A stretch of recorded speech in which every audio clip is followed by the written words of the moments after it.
Hello दोस्तों, नमस्कार। कैसे हो? उम्मीद करते हैं सब ठीक ही होंगे। और अपन जो टॉपिक पढ़ रहे हैं धीरे धीरे काफ़ी पढ़ लिए और पढ़ते रहते हैं, इसमें क्या है, इसमें तो कोई दो राय है ही नहीं। आज जो टॉपिक मैं आपको पढ़ाने जा रहा हूँ वो आपका नीति निर्देशक तत्व है।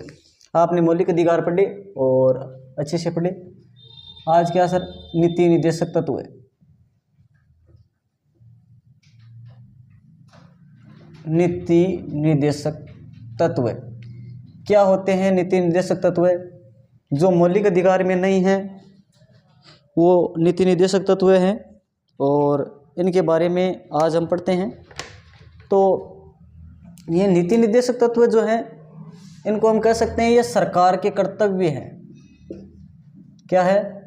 सरकार के कर्तव्य कि सरकार अपने कर्तव्यों का पालन कर सकती है चाहे तो, और नहीं चाहे तो नहीं भी कर सकती है। हम ज़बरदस्ती ये नहीं बोल सकते कि तेरे को करना ही पड़ेगा मौलिक अधिकार की तरह। ये वाद योग्य नहीं है, न्यायालय के समक्ष ये वाद योग्य नहीं है। लेकिन ध्यान रहे, सरकार के पथ प्रदर्शक कह सकते हैं हम। क्या कह सकते हैं? सरकार के पथ प्रदर्शक, इनको कह सकते हैं हम सरकार के पथ प्रदर्शक।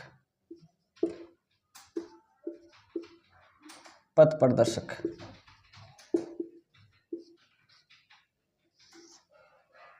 क्या कह सकते हैं? सरकार के पथ प्रदर्शक। सर वहाँ कहाँ वर्णन किया गया है? वर्णन तो संविधान में किया गया है, और कहाँ पर किया जाएगा? सर संविधान में कहाँ? संविधान में तो बहुत बड़ा है, 22 भाग हैं, वर्तमान में भागों की संख्या 25 हो गई है। और अनुच्छेद 395 है, तो कहाँ पर वर्णन किया गया है? अरे भाई संविधान में किया गया है भाग 4 में।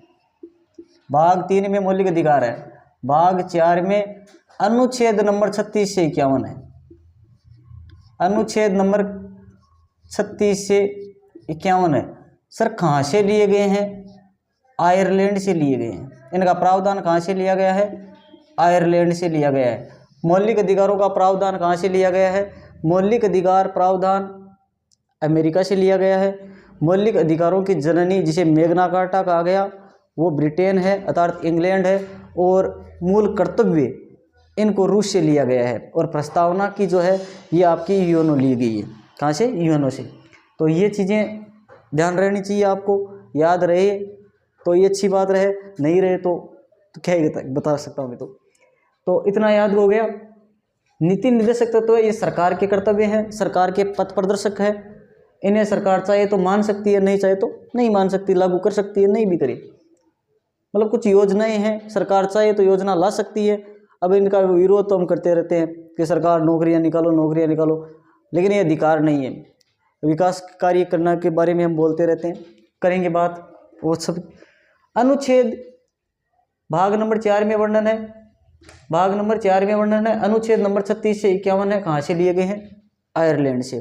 तो इनकी सिफारिश जो थी, मौलिक कर्तव्यों की जो सिफारिश थी वो किसके द्वारा की गई पता है क्या? कौन बताएगा? नहीं बताएंगे तो ध्यान रहे। पहली बात तो इसमें ये याद करो कि एक मिनट, कहाँ से भाई? हाँ, पहली बात तो ये वाद योग्य नहीं है, वाद योग्य नहीं है। वाद योग्य नहीं है का मतलब क्या है? हम क्या नहीं कर सकते? न्यायालय के समीप जाकर इनके लिए मांग नहीं उठा सकते, ठीक है। और इनकी प्रकृति कैसी है? ये नकारात्मक प्रभाव डालते हैं या सकारात्मक? तो प्रकृति इनकी क्या है? सकारात्मक है। प्रकृति क्या है इनकी? सकारात्मक।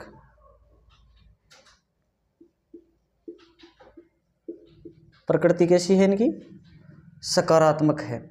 तो और भी ध्यान रहे, इनकी सिफारिश किसने की थी? मौलिक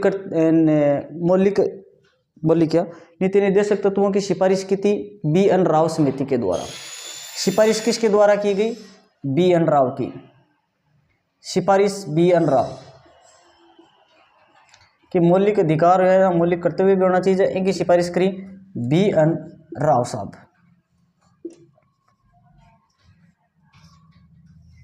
ये पॉइंट भी आपको ज्ञात कर लेने हैं। अब सर कहाँ से हैं, तो बताया अनुच्छेद नंबर 36 से 51। तो याद करो 36, 37, 38